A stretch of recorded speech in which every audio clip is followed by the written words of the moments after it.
Maayong hapon sa atong tanan. Hapon. Nasa limong tampad may hapon. Asa naman yung uban mo nagbakasyon dito kay some are kana ang nag-inform nga gipang nosebleed gipang nosebleed na sa kainit. So guys, dala tag extra umbrella or sa badiha para pag-iwas sa init. So naramdaman na ba ninyo ang El Nino or wala pa? Jacket lagi naman. For the past months, parang we've been praying na mag-ulan, pero kadali na po, pero sige na lang. And it's a struggle na some places kay wala dyan supply sa tubig or kulang, di ba? So, what is God teaching us this season of drought, this season of dryness? God is teaching us to lean on Him, depend on Him. Murag ga-flex si Lord sa iyang muscle ba? Someone, hindi mo magampo, kaya, kapangyarihan ako parang ano ba? At you know what? Actions pa din nato, no? We are not taking care of doing our part as steward of God's creation.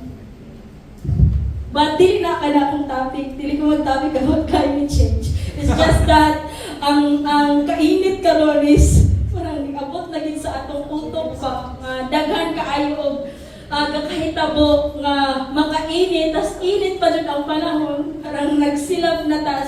But we still praise and thank God kay naata karon diri sa worship hall na air condition. Can we praise God?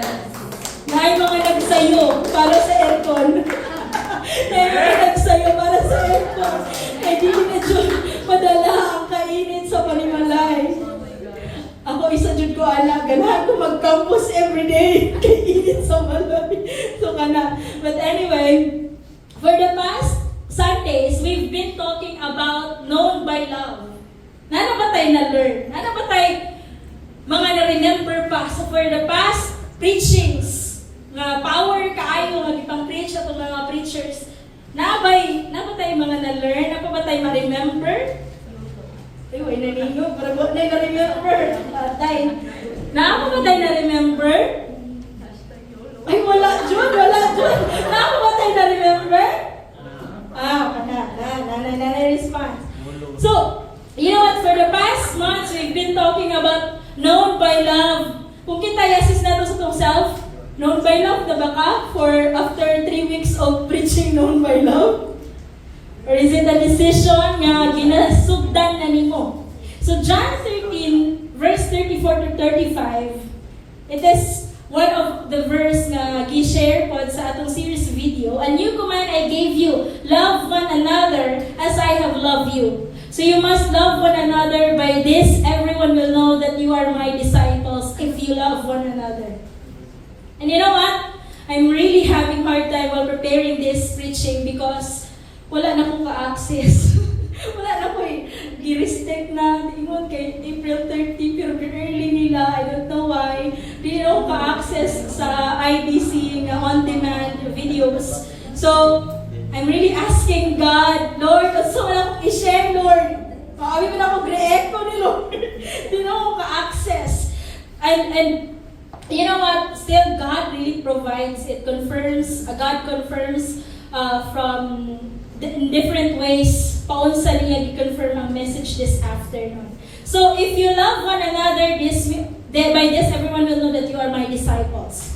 How do we live as true disciples known by love? For the past Sundays, we've been talking about a disciple known by love obeys God's command, forgives as Christ forgave, love unconditionally, live an intentional life, and be a remarkable disciples known by love. Moto ang gipang preach.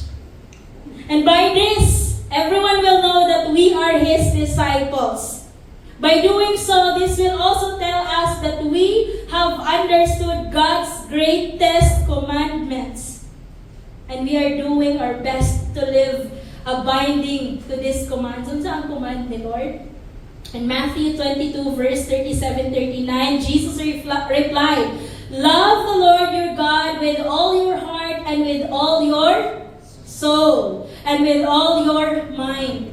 This is the first and greatest commandment, and the second is like it, love your neighbor as yourself. Now, how can we overcome or destroy all the hurdles that keep us from fulfilling the greatest commandments?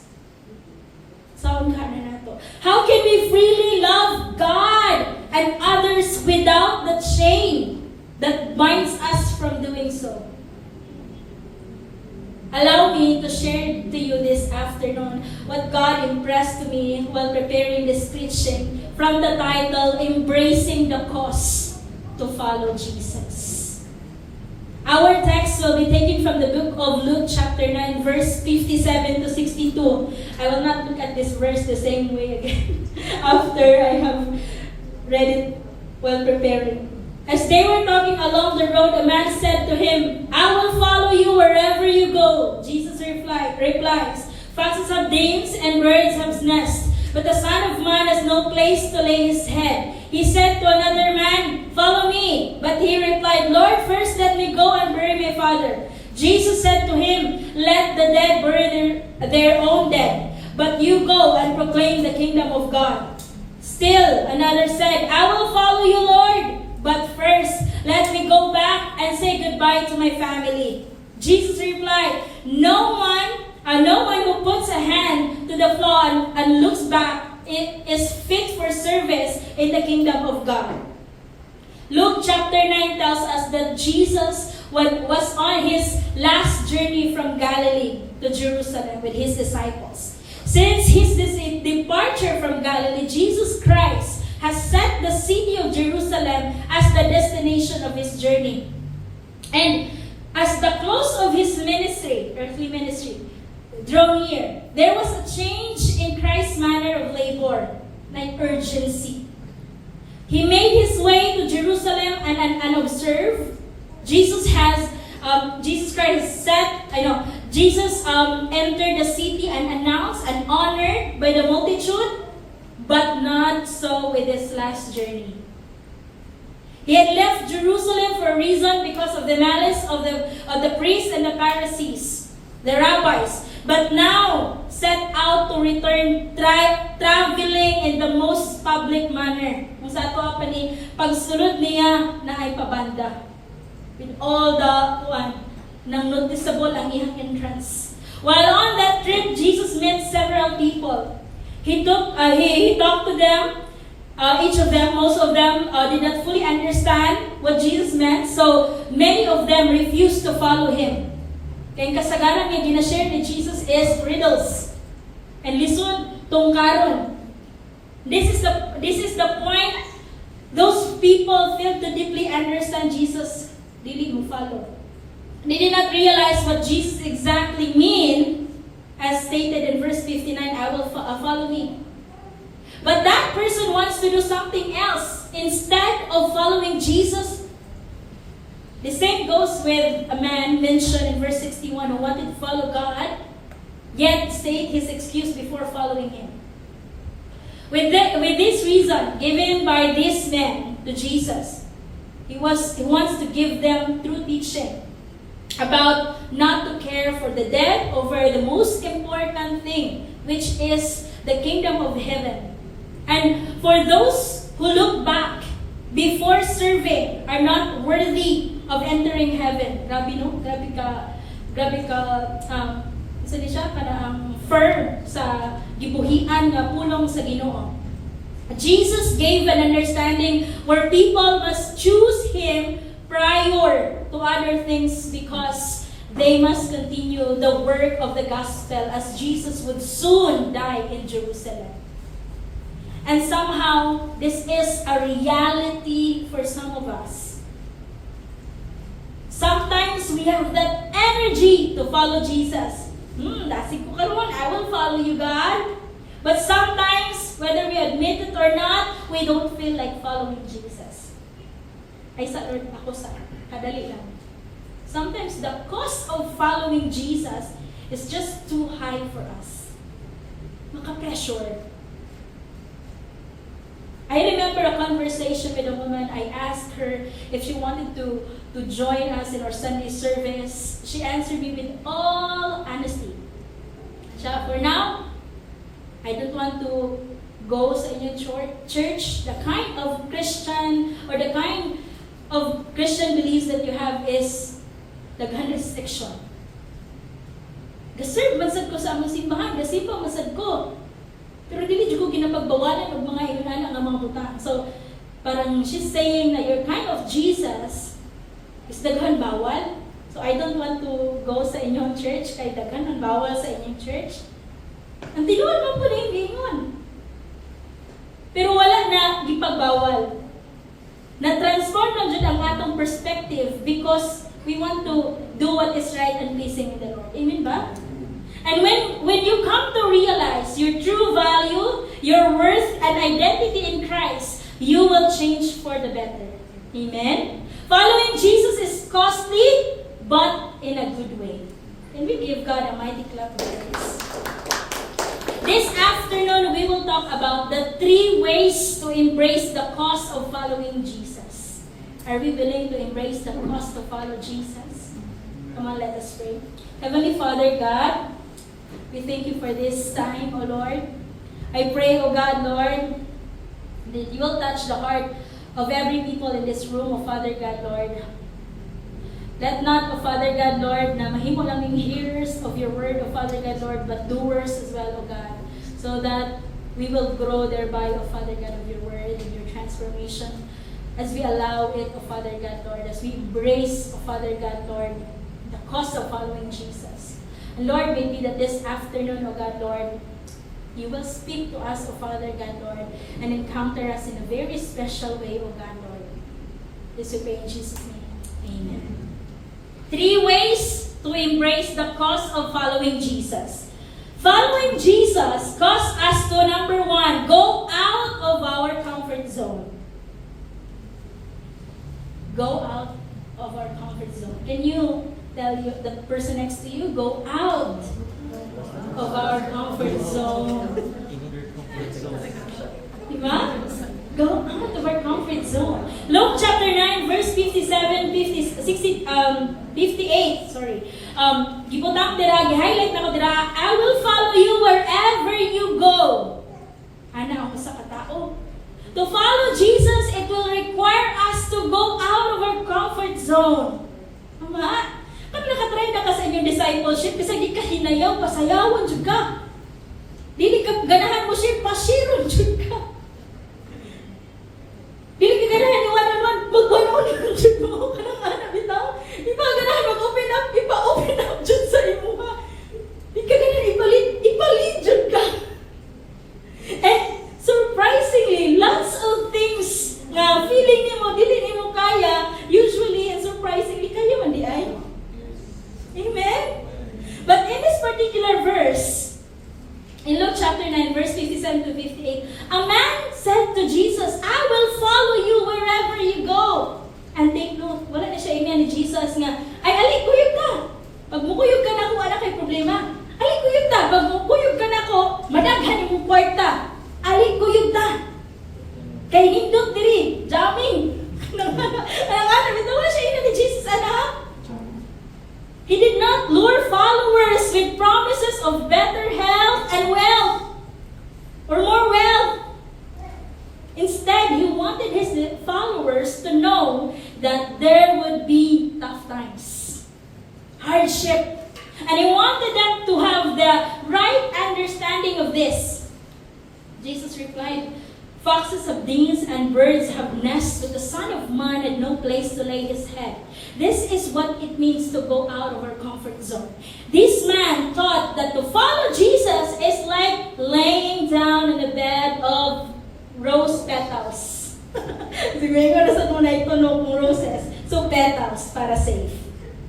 So many are struggling to fully embrace the call to follow Jesus because it requires us to step out of our comfort zone. And kung wala nataanin nga zone, hadlok biya. You don't know what will happen. And most of us are so afraid to do that. But true discipleship, church, is like a war zone, a battlefield. Hindi mo tapan, battlefield. Nganong battlefield man? Ang kaaway dili makita. Nagkagubot-gubot mo sa inyong discipleship. Nga ni? Huwag kabalungan sa angkos. Because in discipleship, you will not just talk or not just do pep talk. Do Bible study. Yes, you will do Bible study. And to really pray and battle in spiritual realm. Mauna ang isa sa pinaka-lingkod na purpose sa discipleship. Praying together to battle in spiritual realm. So if you think that you are still in a comfort zone, then you are not truly engaging in discipleship.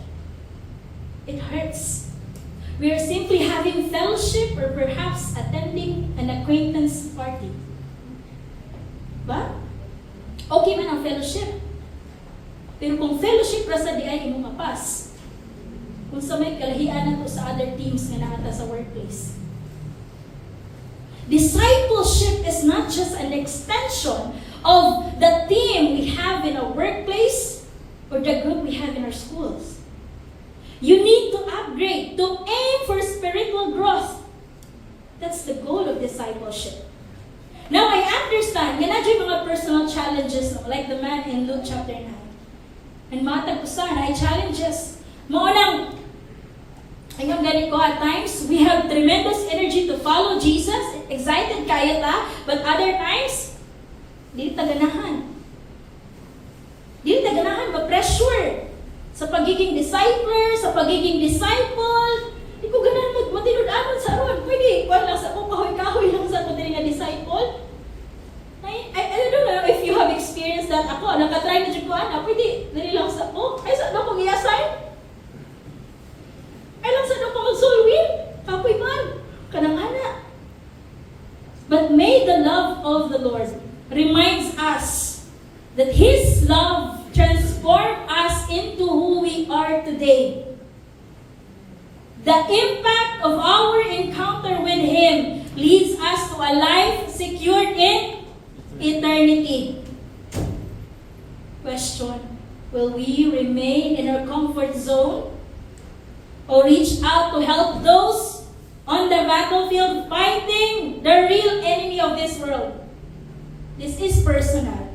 And I want us to really ponder to this question. Will you remain in your comfort zone? Christ's answers reveals the man in Luke chapter 9 was easily swayed by the feeling of excitement at the moment. Sige, kuyog ko, kay daghan man ang kuyog. Daghan man ang niuban. He was a victim of sudden impulse. Have you noticed the character of this man? He is impulsive. And impulsiveness is an enemy of discipleship. Ganahan lang ka mo sabay kung okay ang discipleship. But kung nag-crumble ang discipleship, nagkalisod, will you pray? Mo-pray po ba ka sa imong disciples, sa imong disciples? He has moved from superficial excitement. And ang reality, di always exciting ang discipleship. Maybe that man sat and then nakadungog siya sa gi-preach ni Jesus, the beautiful gratitude, or katong time na nag-preach ni Jesus sa boat, nakadungog si Ato, na-amaze kayo siya, and every day has been hearing this. That's why naman siya, sige, kuyog ko muna, nindot lagi niya. Muna paglabay niya, he called out, I will follow you. Jesus' response to him seems harsh at first, but a study reveals that this man had not calculated the cost of discipleship. Therefore, we are encouraged don't make the fatal mistake that this man made. Instead, let's remind ourselves that as we follow Jesus, with this verse in Luke chapter 9, verse 23, whoever wants to be my disciple must deny themselves and take up their cross daily and follow me. Let's assess ourselves. Are we willing to deny ourselves, take up our cross daily, and follow Him? This is a question we must answer every day. We must decide to choose Christ no matter what. Amen? When we fail to choose Christ every day, we choose our old nature. We follow our ways and not His ways. Ano lang ang kinabuhi? It's either ikaw or si Christ ang masunod. And what are some lessons that we can learn from this man? Number one, understand what it means to be a disciple of Christ, Jesus Christ. Second, count the cost and be willing to pay the price to accompany Christ. And lastly, if you are willing to start, be willing to stick with it. Dali ra magsugod, pero lisod magpabilin. Lisod magpadayon. Be willing to stick to it. Hindi mo dapat be willing. Stay. Tingnan again. Stay. Igsuon, dili lang ni kung unsa ka kadugayon sa imong Christianity, pero kung unsa ka nagkinabuhi as followers of Christ. Diba last Sunday, we talked about intentional living.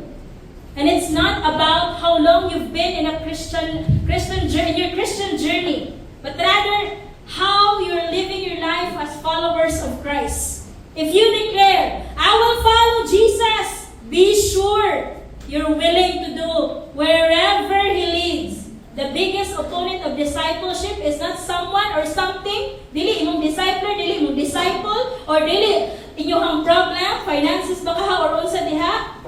Not something outside of yourself. The worst adversary is within us. No? Kita. Naadyo ni mupitik sa ato usahay. Hey, muna ito mga old natures. And our unwillingness to step out of our comfort zone starts with taking a leap of faith. Because discipleship is like a battlefield. Being a disciple of Jesus is not just a name tag we carry, but a lifestyle we live out. Disciple ko, Christian ko. We are disciples known by love when we start to embrace the cost of following Jesus. Anong sa namin sana? Going out of our comfort zone. So kung unsa man ang mga unnecessary baggages that you're still carrying right now, let it go. Leave it behind. Take up your sword and put on the armor of God. Amen. Can we show the picture? Armor of God. You can read that. We can read the Ephesians. So you will be reminded kung sa ito mga armor na naanak ko na dapat na ko isulog sa matag adlaw. And I read about the illustration, a glimpse during the Revolutionary War. George Washington arrived at a stream called Brandywine Creek with his troops. Ano pa siya? After they had crossed, he said, "Burn the bridge. From here on out, it is victory or death." And it speaks a lot of us following Christ as well. When we commit to follow Christ, we burn our bridges to the past and set our sight on the future. Atong past, nagsugod gahapon. Burn it all. Walking in His footsteps leads to a journey of victory, for Christ knows no defeat. Amen? As the song goes, I have decided to follow Jesus, no turning back, no turning back. We embrace the cost of following Jesus as we step out of our comfort zone. Amen? Hindi mong tapad, step out of your comfort zone. Taod-taod lang ka diha. Step out sa food. Maybe you want to try. Second, following Jesus causes us to set aside our convenience. We don't want to be inconvenienced. We don't want discomfort. But when we follow Christ, it requires us to set aside our convenience. Uy, isod. Mainitan, ganita, gusto tang maipay na yun. It's discomforting. Hindi ko ganahan. Napiti na ako na. Ana na yun. Hindi ganahan, ana. Hindi ganahan, discomfort. Inconvenience nila. But when we follow Christ, we need to set aside our convenience. Discipler, bisag suko na kayo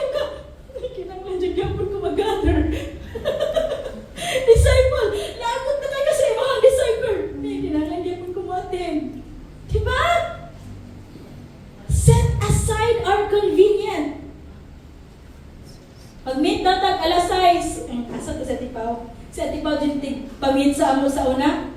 Mitag alas 6. Ay, ito ka, kaayo. Ay, pero ato yun. Nasa Jelay. Ato, gihapon eh. Decipher na lagi nun. Sabi na rin sa mga decipher.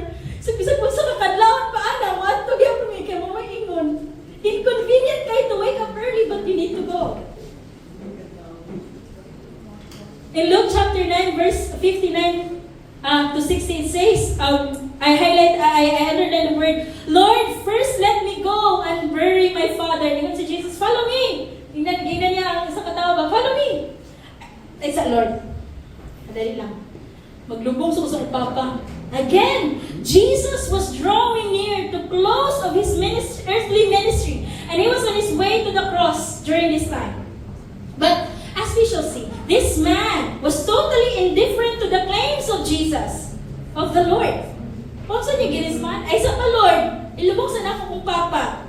Valid iyang reason, dili? Valid. But Jesus is more important than his obligation.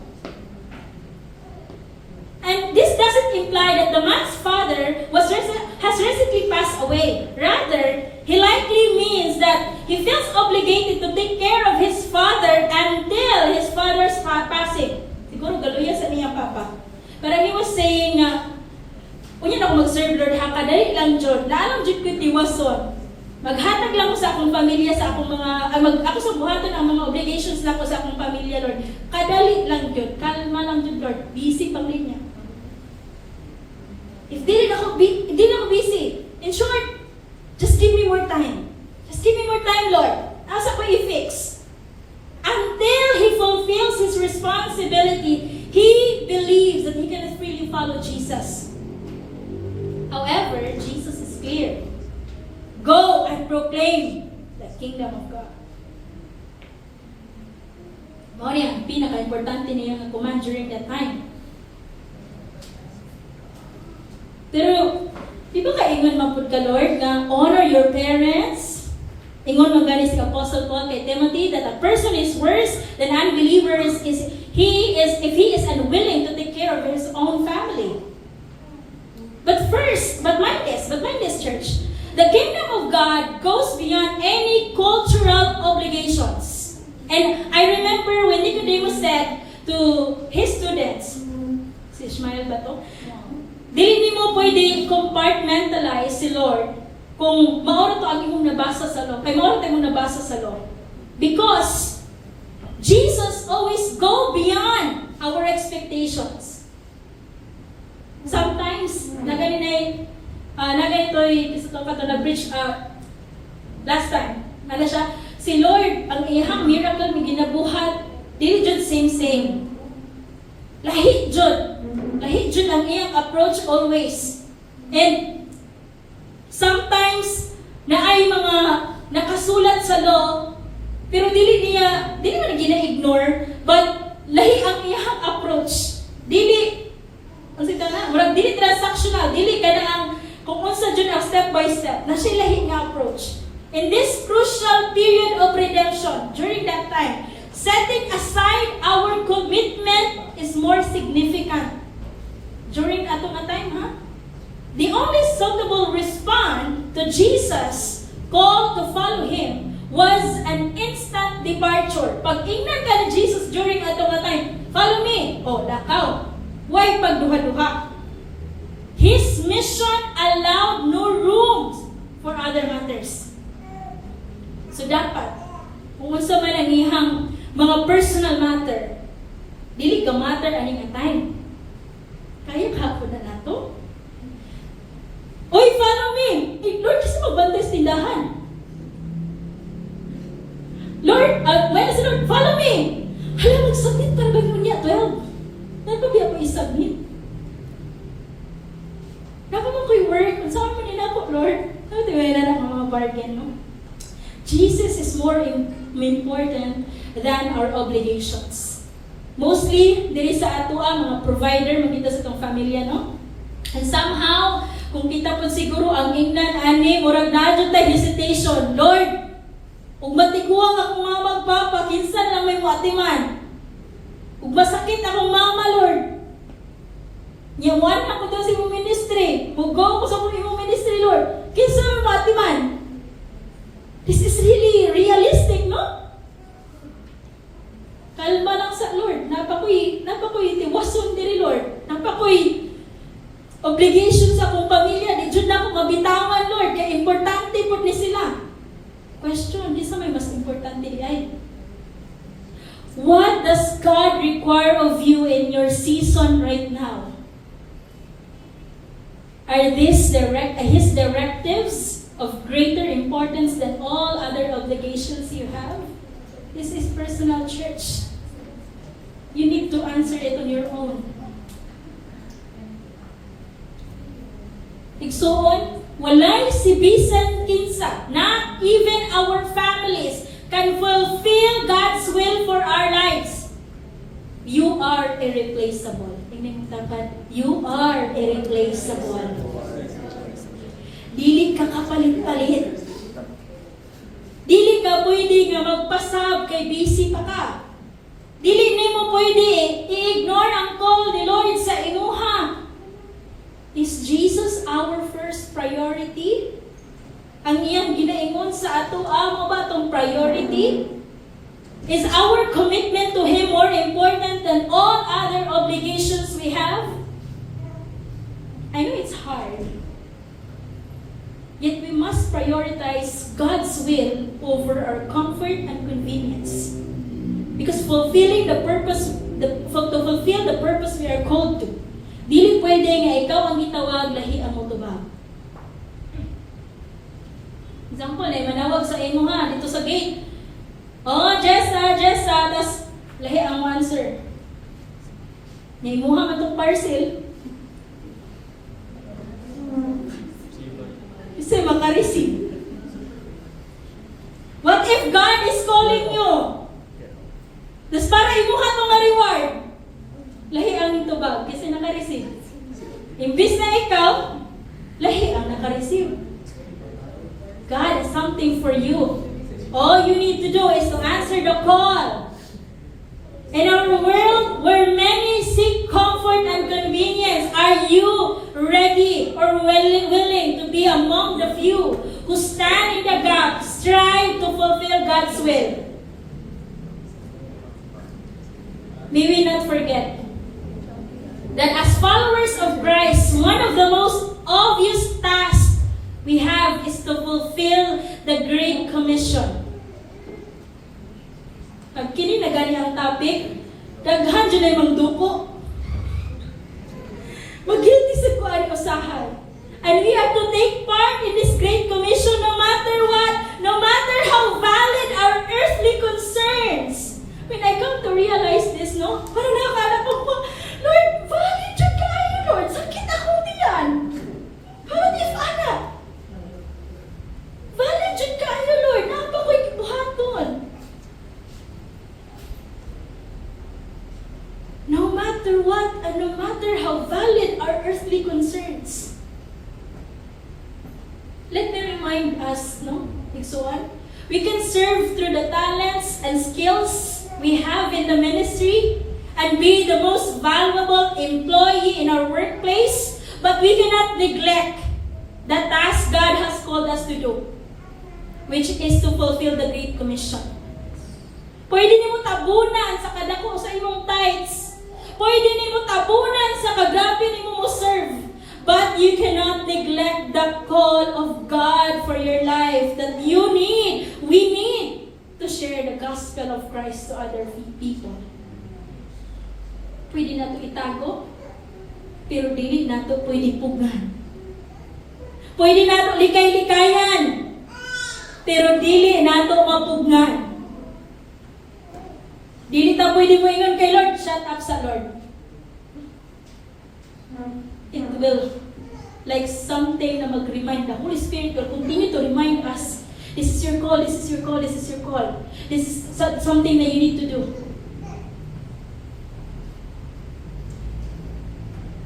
Matthew 28, verse 19 to 20. Therefore go and make disciples of all nations, baptizing them in the name of the Father and of the Son and of the Holy Spirit, and teaching them to obey everything I have commanded you. And surely I am with you always to the very end of the age. Tingnan mong tapad, go and make disciples of all nations. This is our ultimate task. Bisag kung saan natuglikay, mao jud ni atong task. Last Thursday, isa sa mga student, grabe kayo kadasig. Excited kayo siya. Daghan kayo siya mga gi-share ng mga new realizations, mga learnings, diha sa iyahang walk with the Lord. And we came across to this passage about doing the Great Commission. Pero sa daya ako, ante, ano na siya dito? And I really praise God because one of these days, He is planning to share it sa iyahang pamilya. Nalipay kayo po, church. Nalipay kayo nga makadungog og individual na interested kayo to share the gospel of salvation, especially to the family. Because you know, dili tanan naapay ingon ana mga kadasig or excitement. Usahay gani, I remember nainan pagikuan sa sinugdanan na siya dasig. Sunod na ulaton ko na siya, matumba na siya. The crab mentality. Basta makastart na tagtrabaho, madaga na itong responsibility, lisod na mag-make time to share the gospel. This is reality. Asa pa man ako ni-insert, Lord? Asa pa man? And I remember sa una katong gina-Bible study, pasad ko ni Pastora, excited kayo ko to learn how to do it. Kaya ganahan ko i-share po. First timer feels ba? Kanang inana. And revalid namin all.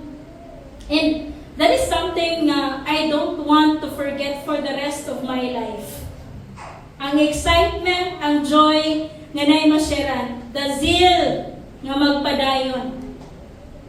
And I hope if you are someone nga parang taod-taod na pod, ask the Lord again, Lord, pwede ibalik to nimo tong kadasig, katong kalayo, nga excited katong inner joy, katong excitement nga pag makakita kong tao, parang gusto kayo na ako siya sharean, kanang once ingnan ko sa Holy Spirit, na sharean nga tao, sharean dyan po na ako, Lord. Na ito'y mga years, grabe, years dyan. Sige ako pray, Lord, unta na mag-share sa akong parents. Sige, dyan ka na ito, na mag-share sa akong parents, Lord. Gusto sad ko nga magkita ay sa heaven. Ano na kayo, nasabta na pin ako. But then, Super Typhoon Odette happens. I came to realize, pwede man din ako ang answered prayer sa akong prayer.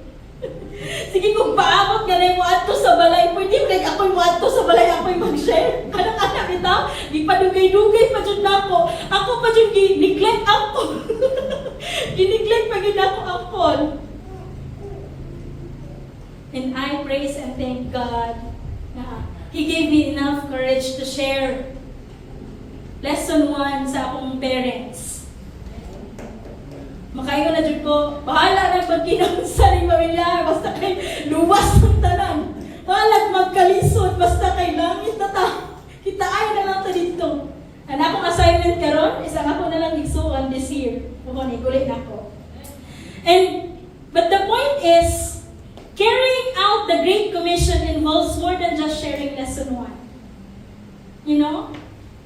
Go, therefore, and make disciples of all nations. Mo na ang starting point. Di na magsugod. Along the way, we must also learn to set aside our convenience to fulfill the will of the Lord, and that is to make disciples. Dili mahuman or maputol sa lesson 1. Magpadayon. That's why our goal on the campus is not only to share Bible study, Bible lesson with the student, but also to help them embrace discipleship. To grow in their relationship with the Lord as they continue to follow Jesus. Amen ba? And we look forward to partner with you. PM is the key. Make yourself available. Come here sa campus. Meet new students.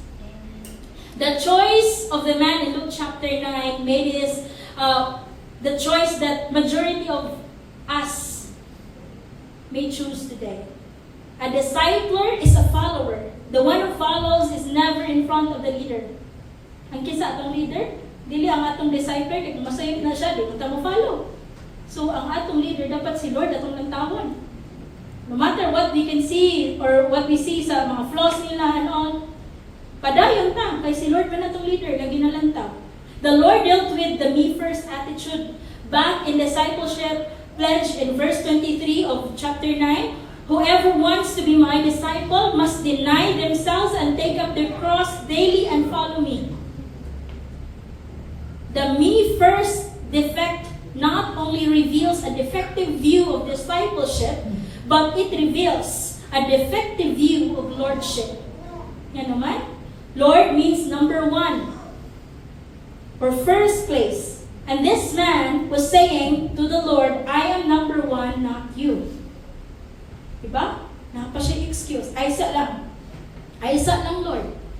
This person didn't react positively to the Son of God, not due to his father's passing, not because of persecution, not because of lack of opportunity, but because he was indifferent to Jesus Christ, driven by his desire to save his own life. And let's realize that we cannot save our life. It is only the Lord. This is something like a rebuke to me. When I read this passage, there are two types of church member. Those who prioritize themselves with me first, and those who prioritize Christ first. Christians who put Christ first have their priorities aligned correctly and their lives demonstrate this alignment. Sakit. Makapander jud tag tarong. Bitaw no? Ako jud ni usahay ba? And Joshua 29 verse 15. But if serving the Lord seems undesirable to you, then choose for yourself this day whom you will serve. Sa mong ganahan i-follow. We encounter an individual sa Luke chapter 9 who encountered the master but choose not to submit to his authority. In doing so, he missed out on the greatest opportunity na naatana siya for the rest of his life. And today, there are countless men, human, people na same ani nga tao. They have also heard the invitation of the Lord, follow me. But due to their indifference, they linger on life's sidelines, chasing after worldly pursuits. And church, as disciples known by love, it is our call to respond and continue to reach them out. Hangtod di pa ta mamatay, i-reach out na to sila. Kay basig kadto ra pud nga time. Basig karon na change na ilang heart. So let's continue to reach them out. Kita gani kapila ganit na to gi-fail si Lord, nagyapon tay chance. So sila pud dapat sila chance. Kinahanglan lang nato sila i-follow up. Kinahanglan nato sila i-engage balik, i-message balik siguro. Or whatever techniques that atong pwede buhaton. We embrace the cost of following Jesus as we set aside our convenience. Are we ready to set aside our convenience? Ready na ba ta nga ma-discomfort, may inconvenience? Ready na ba ta nga i-sacrifice ang atong mga wants? Ready na ba ta maigang-igangan? How will you respond, matter? You need to ponder it before the Lord.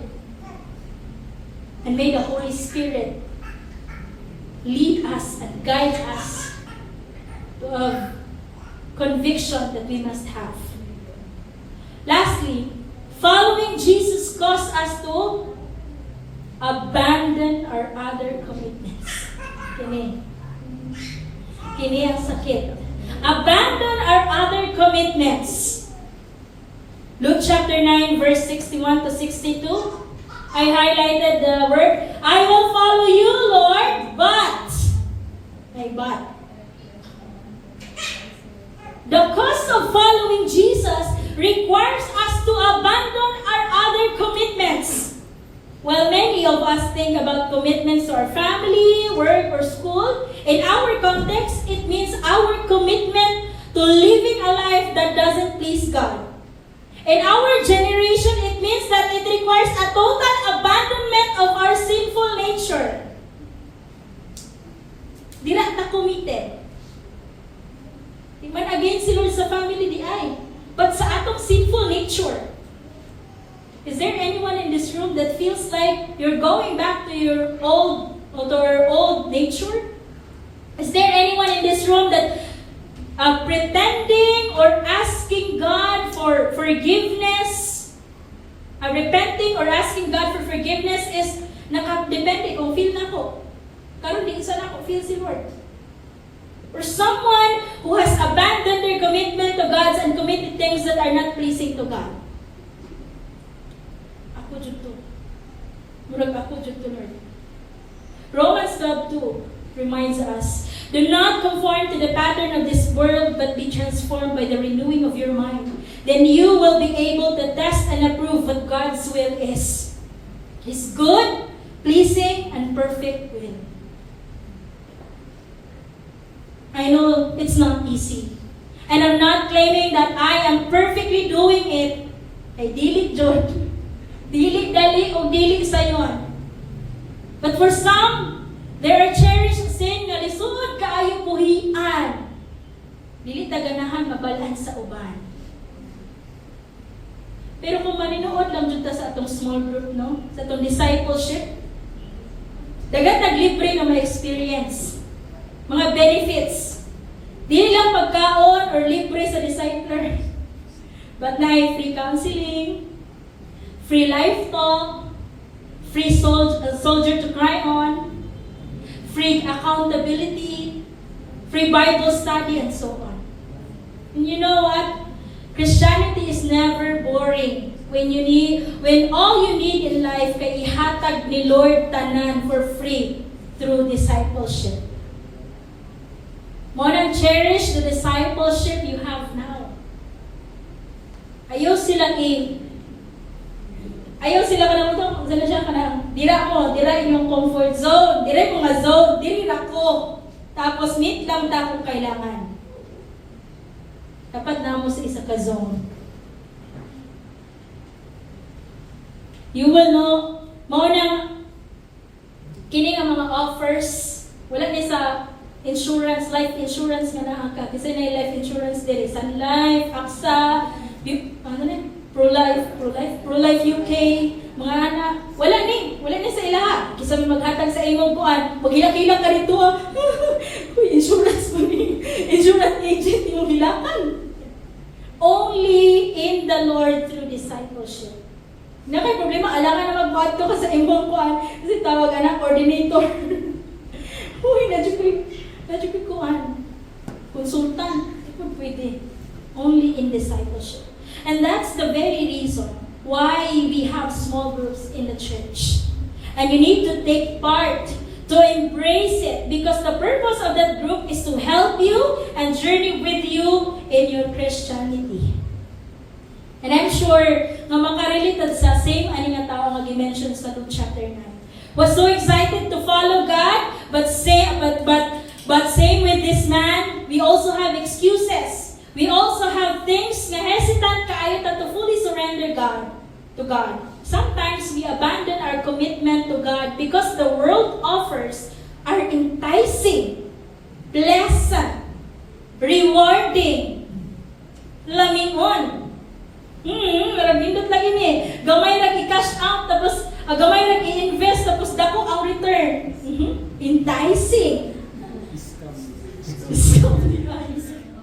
Yes, tinuod na. We mentioned kagahapon sa WC nga devotional, praise God, kasi ginamig devil. Kato na noong mga tao nga, wag gato, ginuha mo na ito yung mga dato. Dagang aircon. Tagtulo ang aircon sa balay. Grabe ang luxury sa ginabuhi. Pero kita noon nga nagpadayon kang Kristo, man. Ano mo ni aircon? sa mga utang.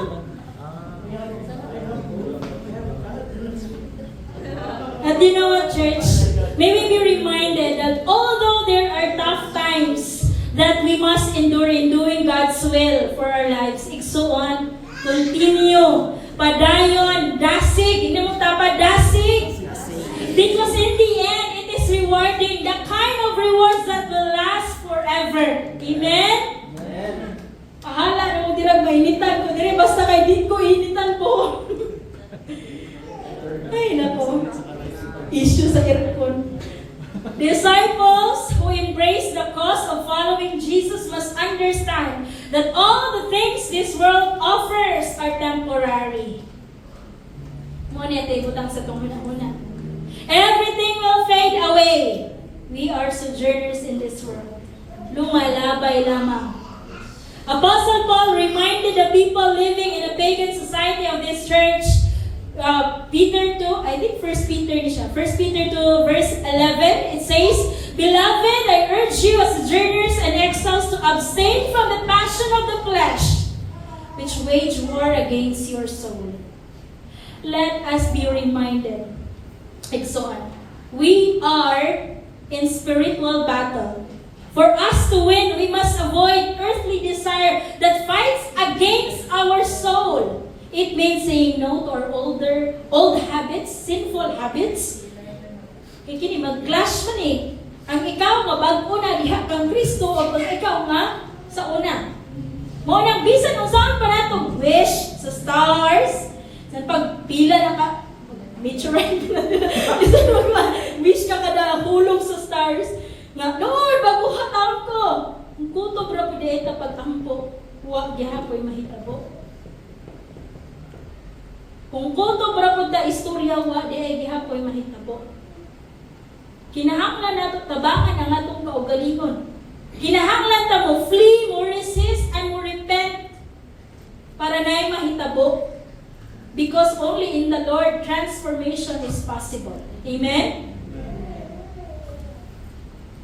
We're told to avoid earthly desire that harms our soul. That's why to win this battle, we must reject our old sinful ways, like cravings and passions not guided by the Holy Spirit. It is a constant fight against our old sinful nature. Even though it's cut off by Jesus, it still lingers inside us when we allow it. The enemies of discipleship are many.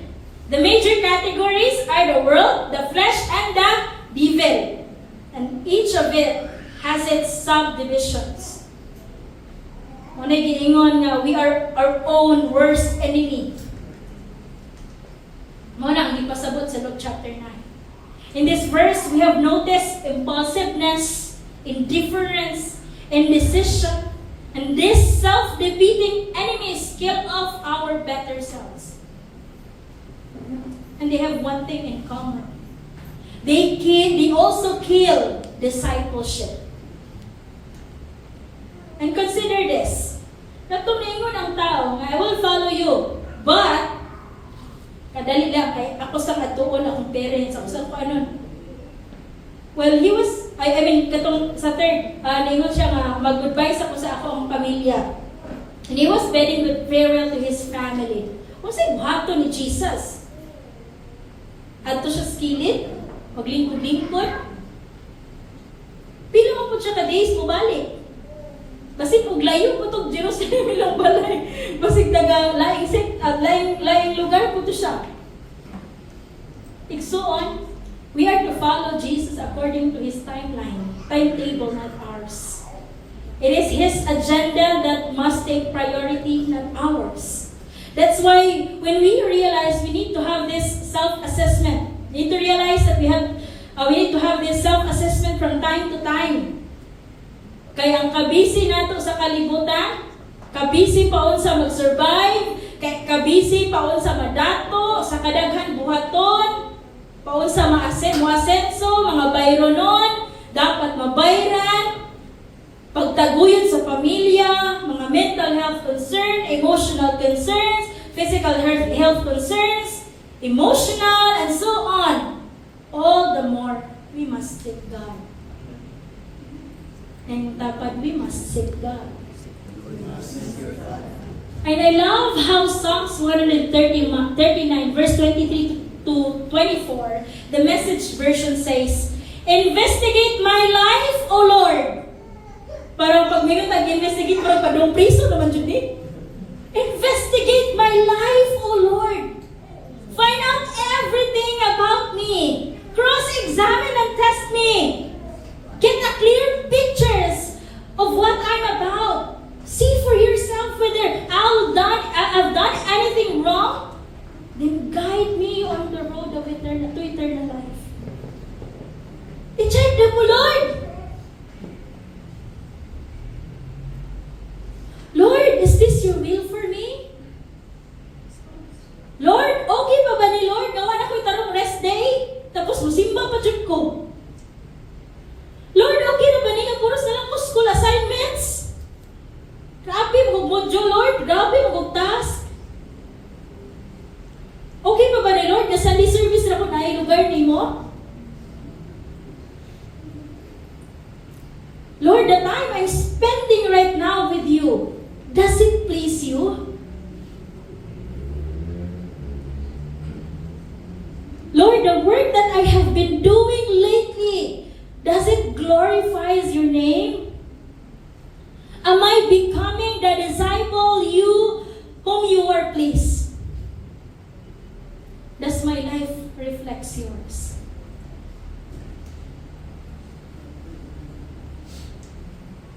Exxon, remember this. God is not after sa atong mga achievements sa kinabuhi. What He wants from us is for us to follow the greatest commandments. Love the Lord your God with all your soul, with all your heart, with all your soul, and with all your mind. Love your neighbor as yourself. Embracing the cost of following Jesus is impossible for us. To go out of our comfort zone, to set aside our convenience, and to abandon our other commitments is impossible if we rely on our own strength. If we have not fully understood the grace that we have received from the Lord Jesus Christ. But praise be to God. For He is faithful, He is good, merciful, and loving. Despite our lapses and unfaithfulness, He remains the same towards us. Can we give God a mighty clap of praise? That's why as the song goes, you are the source of life. I can't be left behind. No one else will do.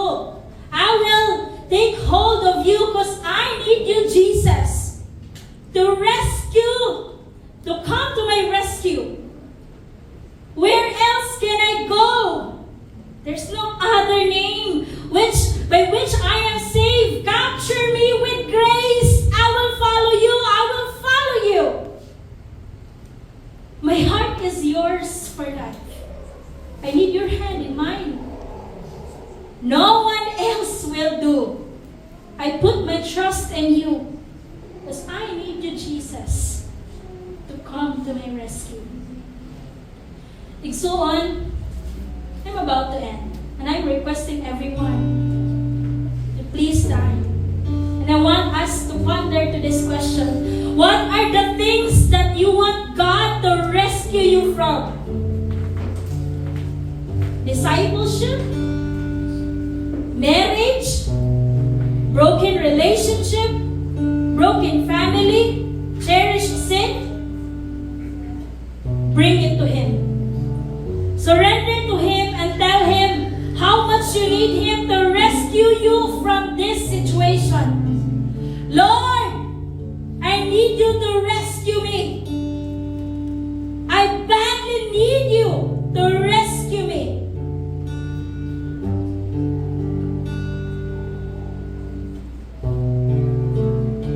And may this opportunity not come to waste. Bring it to God. Surrender it before Him.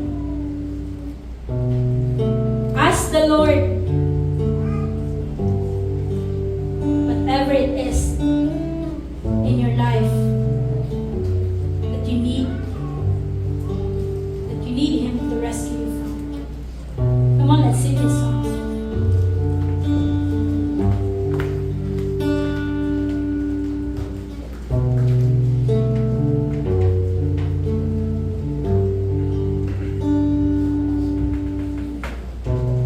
You are the source of my life, and I can't be left behind.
praise.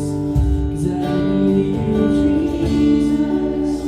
Come to my rescue. Oh, church.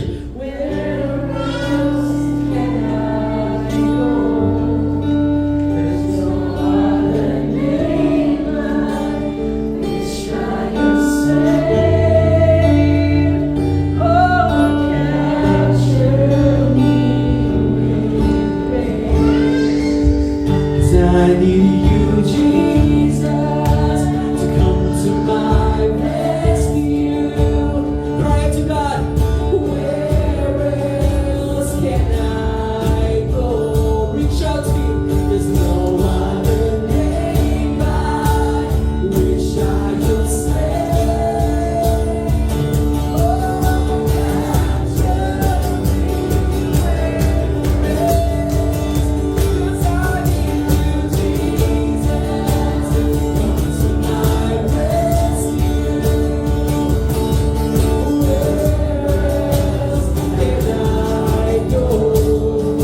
There's no other name by which I can save.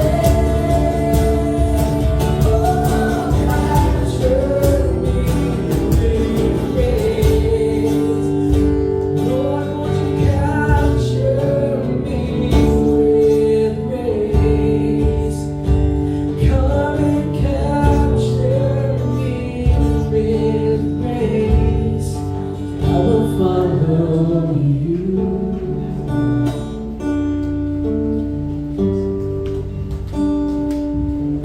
Yes, oh God. Thank you, Lord, for rescuing us. Can we give God a mighty clap of praise? Wala nang taniya rescue sa atong matag adlaw, but the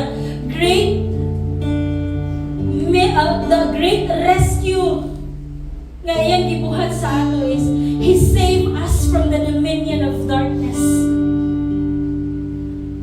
So those things that you think kinahanglan i-rescue ni Lord, sa imo bangha ng mga personal nga mga butangron, sa imong personal nga season, relationship, marriage, discipleship, you as His disciple,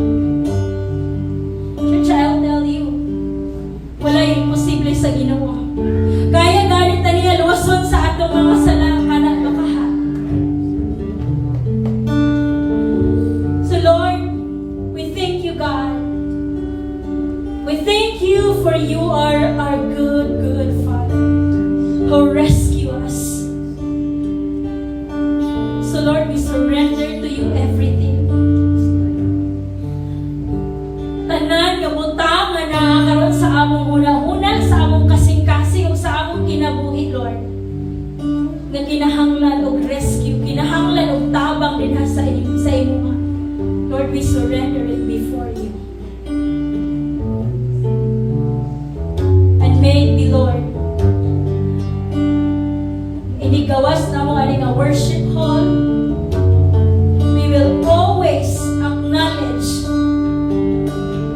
that all this, ang strength namo nga magpadayon sa kinabuhi galikan din ang kanimo.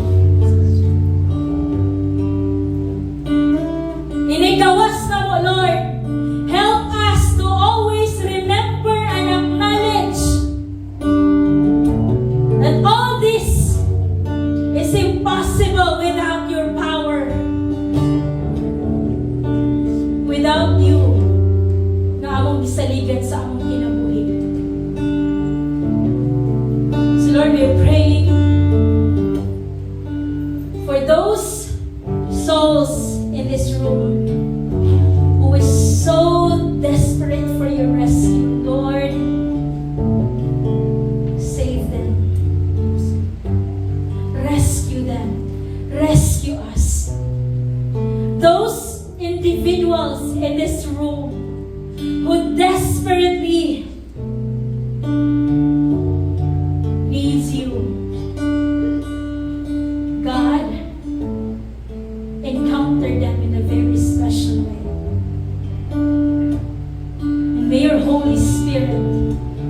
continue to remind us that a life apart from you is nothing. Our life is meaningless apart from you. Salamat, Ginoo, sa inyong kaayo. May this week be full of repentance, confession, diha kanimo. To you be the glory and honor. This we pray in Jesus' name. Amen and amen.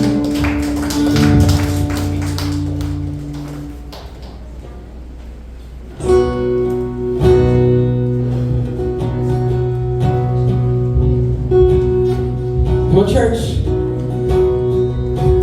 so indeed, God's presence is here. Thank you, God. The one who saves 5 years ago, 10 years ago, is the same God who will save you